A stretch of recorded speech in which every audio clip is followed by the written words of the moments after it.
Ние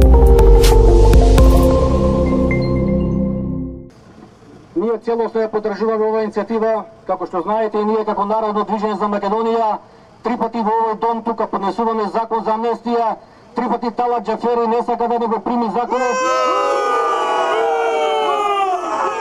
3 пати го враќа, но ние ќе издржиме во текот на утрешниот ден. Ќе го поднесеме повторно законот за амнестија.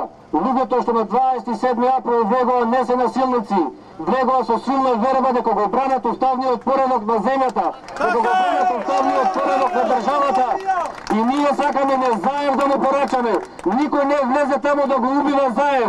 Кој да беше на тоа место таа вечерка завршеше исто, бидејќи луѓето влегоа да го бранат уставниот поредок, да ја бранат државата, не влегоа со намера некого да убиваат.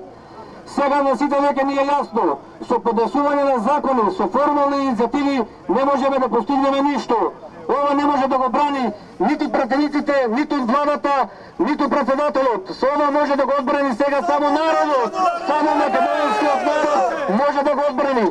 Само македонскиот народ може да го спречи злото на ВМРО, ДПМН и СДСМ, кои што 27 години ја убиваат Македонија.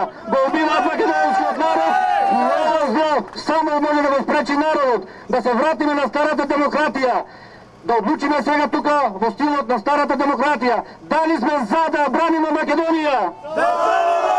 Значи Народниот парламент одлучи. Наредниот пат нашиот повик ќе биде уште посилен и уште пожесток. Ќе се видиме тука за 10 дена.